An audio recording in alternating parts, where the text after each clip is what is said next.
salvaguardare la salute dei cittadini che praticano attività sportiva, dotando le società sportive non agonistiche e amatoriali di defibrillatori semiautomatici e di eventuali altri dispositivi salvavita. È stato questo il tema forte dell'affollata serata indetta dal CONI Point Vicenza, che ha fatto da apripista in Veneto sul tema scottante quanto mai attuale, attraverso l'impegno del nuovo delegato del CONI vicentino Marco Franceschetto, dopo l'emanazione del decreto legge del Ministro della Salute Pubblica Renato Balduzzi, che prevede di dotare gli impianti e società di idonea strumentazione entro 30 mesi dalla pubblicazione del provvedimento. Il tema scottante di questi ultimi mesi è appunto l'utilizzo o meno del defibrillatore all'interno dei campi sportivi, nonché delle strutture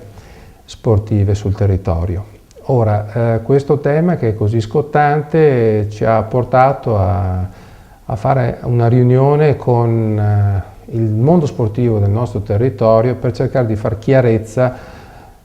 sia sull'utilizzo quanto comunque anche l'acquisto di questo defibrillatore, perché il decreto comunque Balduzzi prevedeva 30 mesi per poter adeguarsi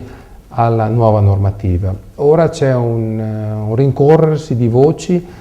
sull'acquisto, quindi la prima cosa che il CP CONI Point di Vicenza ha tenuto a fare è stata quella di riunire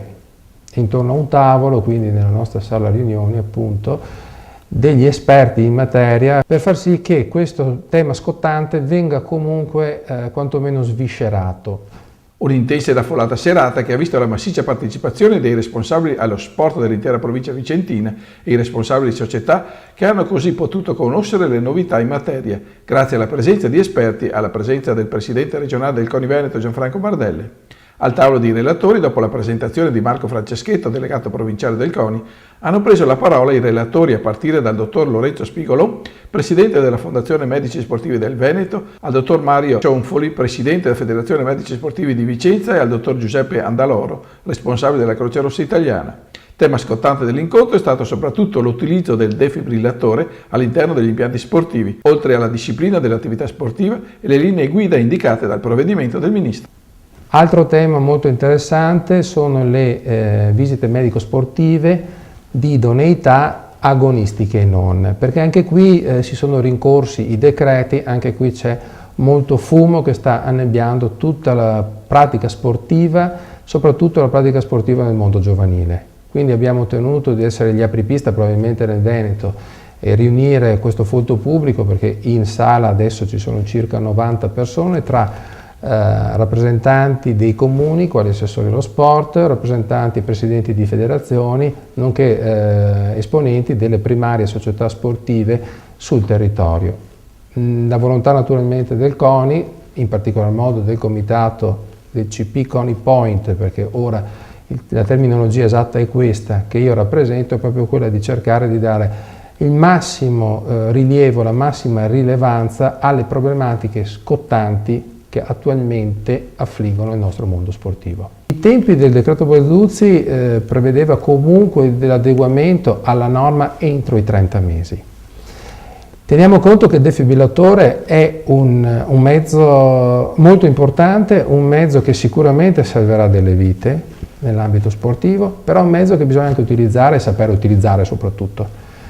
Quindi priorità sarà sicuramente quella di innanzitutto sviluppare molto bene questa problematica, dopodiché una volta sviluppata riuscire a avere anche i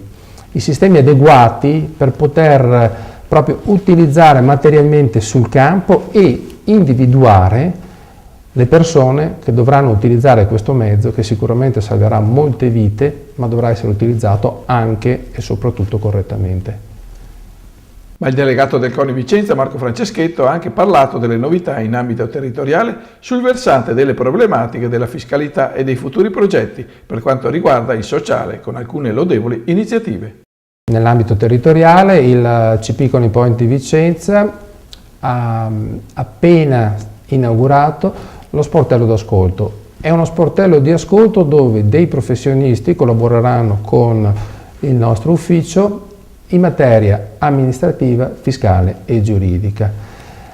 e soprattutto anche sulla salute. Dico questo perché Anche in questo caso le società sportive sul territorio, ma anche le federazioni e gli enti necessitano di assistenza, quantomeno una prima assistenza per tutte le problematiche che in questi mesi si stanno sormontando una all'altra nell'ambito fiscale e giuridico. Quindi questo è un fiore all'occhiello, siamo probabilmente il primo CP Coni Point del Veneto, non vogliamo essere naturalmente l'unico, che dà questo servizio.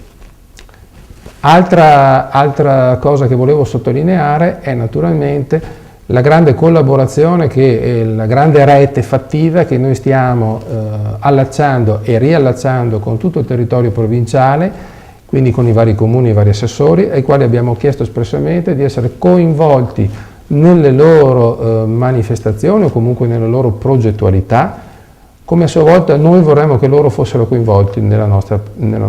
progettualità 2013-2014 e anche per gli anni a venire. Non ultimo il sociale, come dicevo poc'anzi, abbiamo tanta voglia e abbiamo un progetto molto interessante, è quello dell'acquisto di alcune carrozzine per disabili, atleti disabili naturalmente, che poi verranno date in comodato d'uso gratuito alle società che ne richiedessero l'uso.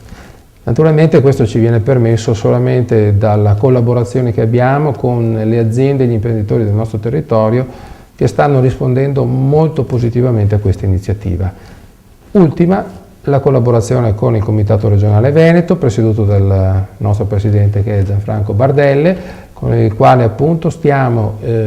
facendo sì che tutti i comitati, i Coni Point,